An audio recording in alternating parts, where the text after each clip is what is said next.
नमस्कार प्यारे मित्रों, स्वागत है आपके अपने ही यूट्यूब चैनल द अपग्रोथ में। आज की इस क्लास में हम लोग जैक बोर्ड क्लास 11 विषय हिंदी कोर, जिसने भी जो भी स्टूडेंट जो से हिंदी कोर को रखे हैं, आज हम लोग उसका सेट 2 को देखने वाले हैं, जो कि जैक बोर्ड की दृष्टिकोण से काफ़ी इम्पोर्टेंट है। और परीक्षा में जो आपको समय दिया जाएगा सो 1 घंटे का समय रहेगा और पूर्णांक जो दिया जाएगा सो 40 नंबर का एग्जाम होगा। ठीक है फ्रेंड्स, और प्रश्नों की संख्या भी 40 होगी। प्रथम शाब्दिक परीक्षा 2023-24 के लिए यह जो है सेट 2 है। देखिए, सामान्य निर्देश जो है सभी प्रश्न अनिवार्य हैं।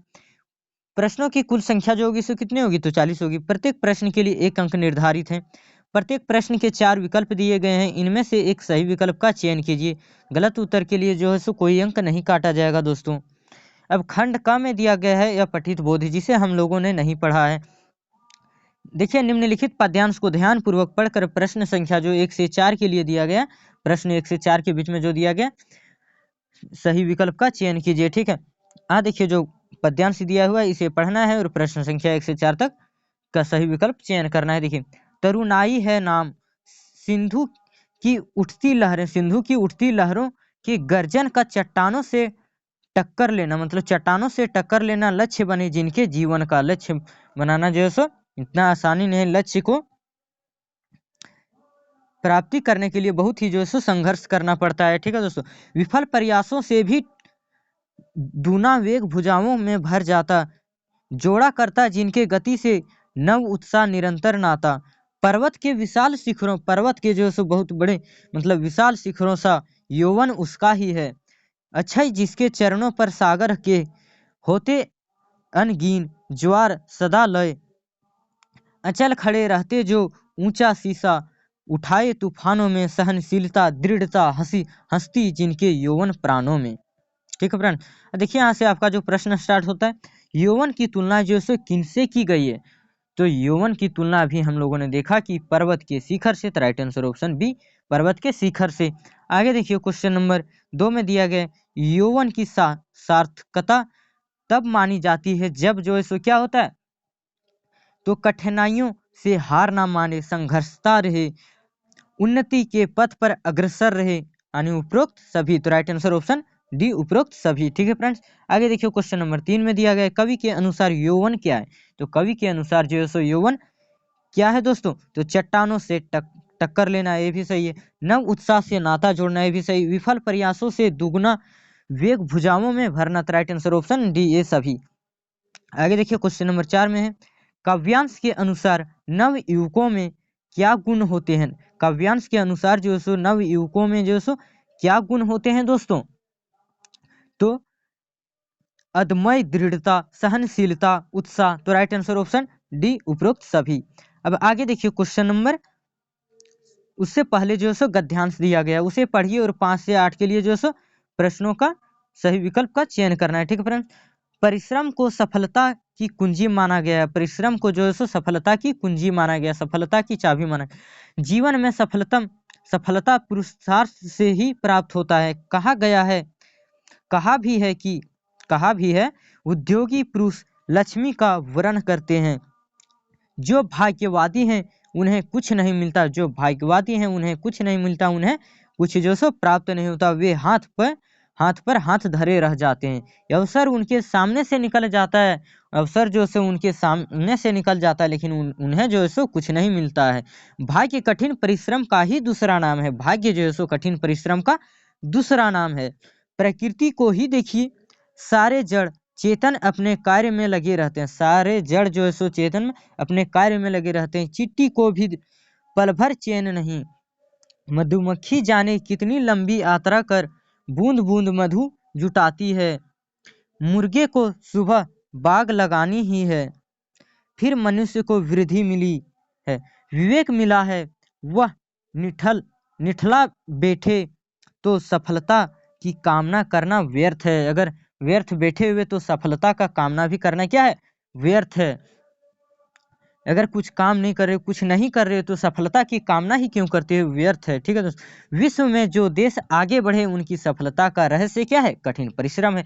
जो भी देश है जो आगे बढ़ा है उनकी सफलता का रहस्य जो है सो कठिन परिश्रम है।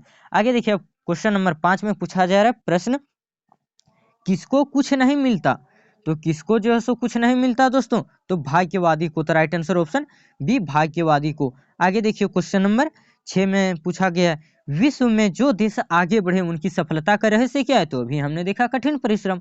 तो राइट आंसर ऑप्शन बी कठिन परिश्रम। आगे देखिए क्वेश्चन नंबर 7 में, भाग्य का दूसरा नाम क्या है, भाग्य का दूसरा नाम ही क्या है, तो कठिन परिश्रम। तो राइट आंसर ऑप्शन बी कठिन परिश्रम। आगे देखिए क्वेश्चन नंबर 8 में, गद्यांश का सर्वाधिक उपयुक्त शीर्षक होना चाहिए, तो गद्यांश का जो सर्वाधिक उपयुक्त शीर्षक क्या होना चाहिए दोस्तों, तो परिश्रम होना चाहिए। कठिन परिश्रम करने से ही जो है सो सफलता मिलती है। तो राइट आंसर ऑप्शन ये परिश्रम। खंड ख में देखिए, अभिव्यक्ति और माध्यम से दिया गया है प्रश्न। क्वेश्चन नंबर 9 में है, आलेख एक विधा है, आलेख जो है सो कौन सी विधा है दोस्तों, तो गद्य लेखन की। राइट आंसर ऑप्शन ये गद्य लेखन की। आगे देखिए क्वेश्चन नंबर 10 में पूछा गया, जनसंचार का श्रव्य माध्यम कौन सा है, तो जनसंचार का श्रव्य मतलब सुनने का माध्यम जो सो रेडियो है। तो right answer option C radio. आगे देखिए क्वेश्चन नंबर 11 में, फीचर के लिए हिंदी में कौन सा शब्द प्रयोग होता है, तो फीचर के लिए हिंदी में कौन सा शब्द प्रयोग होता है, तो रूपक। तो राइट आंसर ऑप्शन ये रूपक। आगे देखिए क्वेश्चन नंबर 12 में है, प्रतिवेदन अंग्रेजी के किस शब्द का हिंदी रूपांतरण है, प्रतिवेदन अंग्रेजी के किस शब्द का हिंदी रूपांतरण है, तो दोस्तों इसका राइट आंसर हो जाएगा ऑप्शन सी रिपोर्ट। आगे देखिए क्वेश्चन नंबर 13 में दिया गया है दोस्तों, समाचार पत्र किस जनसंचार का माध्यम एक रूप है, समाचार पत्र जो सो किस जनसंचार माध्यम का एक रूप है, तो प्रिंट माध्यम का। समाचार पत्र किससे आता है, प्रिंट के माध्यम से। Right answer option B print माध्यम। आगे देखिए क्वेश्चन नंबर 14 में है, उल्टा पिरामिड शैली का प्रयोग निम्न में से किस लेखन में होता है, उल्टा पिरामिड शैली का प्रयोग निम्न में से किस लेखन में होता है दोस्तों, तो समाचार लेखन में होता है। राइट आंसर ऑप्शन डी समाचार लेखन में। आगे देखिए क्वेश्चन नंबर 15 में है, हिंदी में पहला समाचार पत्र का नाम क्या है, तो हिंदी में पहला समाचार पत्र का नाम है उदंत मार्तंड। तो right answer option B Udant Martand. आगे देखिए क्वेश्चन नंबर 16 में, समाचार पत्र में कितने प्रकार के काकरों का प्रयोग किया जाता है, कितने प्रकार के जो सो काकरों का प्रयोग किया जाता है, तो 6। तो राइट आंसर ऑप्शन डी 6।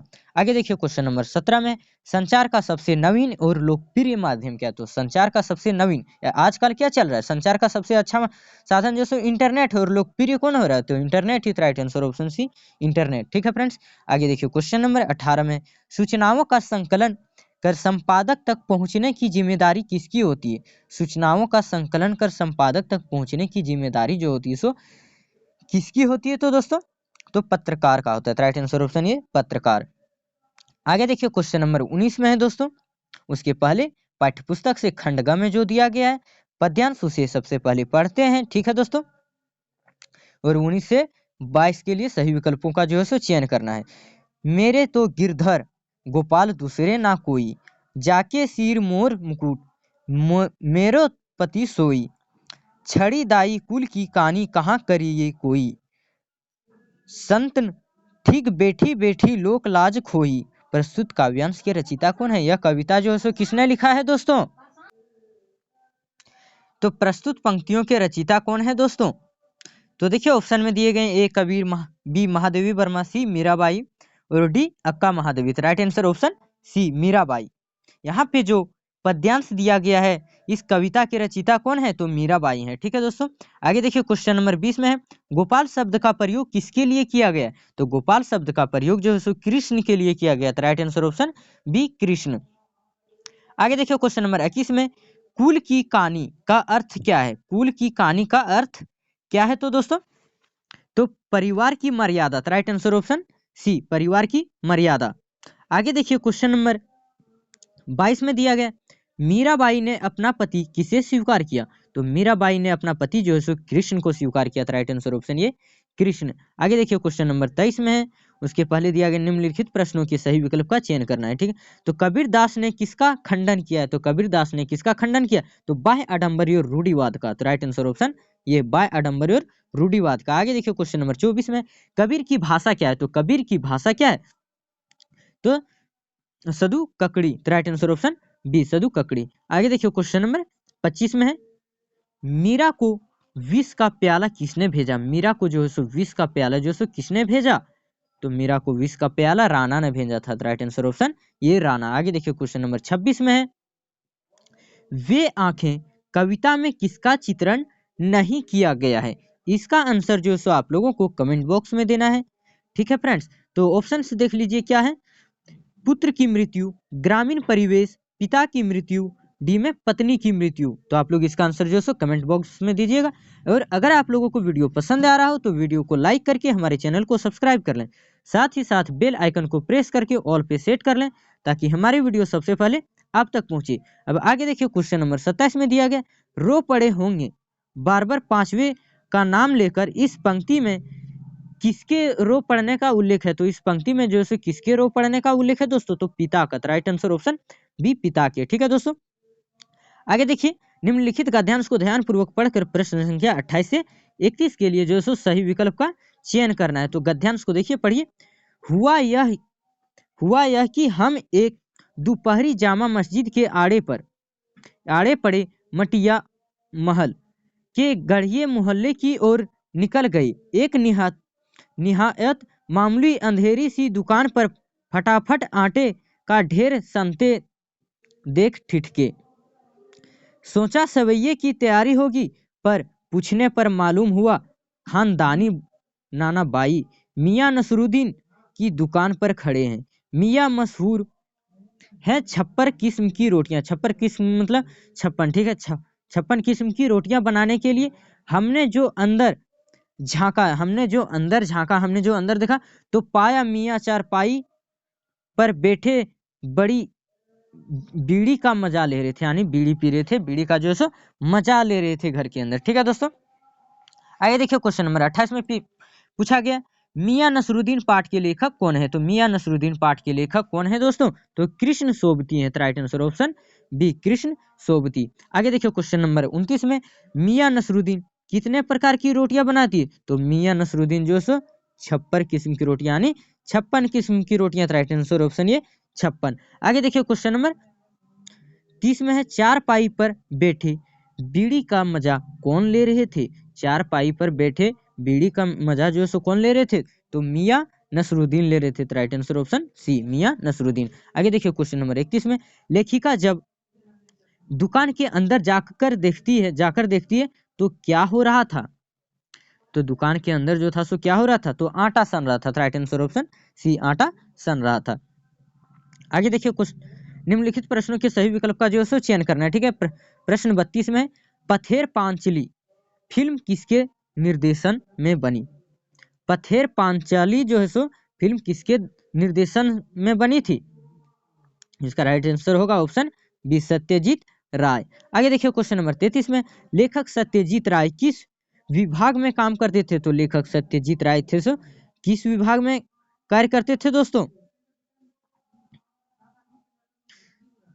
तो इसका राइट आंसर होगा ऑप्शन ये शिक्षा विभाग में। ठीक है दोस्तों, आगे देखिए क्वेश्चन नंबर 34 में, मियाँ ने पढ़ाई के कितने तरीके बताइए? मियाँ ने जो सो पढ़ाई के कितने तरीके बताइए?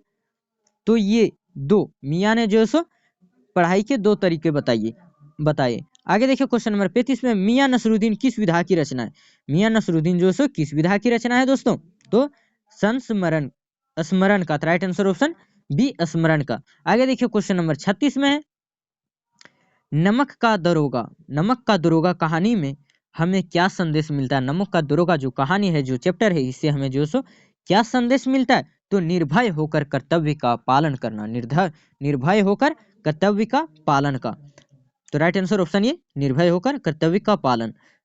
आगे देखिए क्वेश्चन नंबर 37 में, राजस्थान की रजत बूंदे के रचनाकार हैं। राजस्थान की रजत बूंदे की रचनाकार कौन है दोस्तों?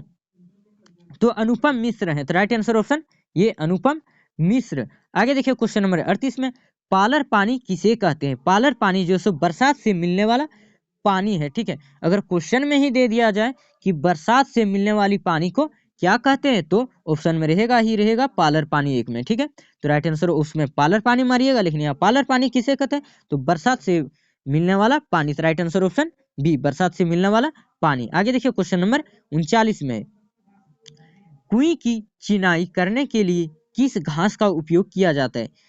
कुई की चिनाई करने के लिए किस घास का उपयोग किया जाता है दोस्तों? तो खींप घास का। राइट आंसर ऑप्शन ये खींप घास। आगे देखिए क्वेश्चन नंबर 40 में, कुई की चिनाई करने वाले को क्या कहते हैं? तो कुई की चिनाई करने वाले को क्या कहते हैं दोस्तों? तो चेलवांजी कहते हैं। Right answer option C, Chelvanji. तो आज की इस क्लास में हम लोगों ने JAC board class 11 Hindi core का जो सो सेट 2 के कुल 40 प्रश्नों को आज की इस क्लास में हम लोगों ने देखा है। अगले क्लास में आप लोगों को किस टॉपिक पे वीडियो चाहिए उसे कमेंट कर जरूर बताएं, ताकि मैं वीडियो बनाकर उस पर जो सो इस चैनल पर फिर अपलोड कर दूं और आप लोग उसे देखकर पढ़कर जो सो जैक बोर्ड में अच्छा से अच्छा मार्क्स ला सकें। तो आज की इस क्लास में इतना ही था दोस्तों। धन्यवाद। जय हिंद, जय भारत।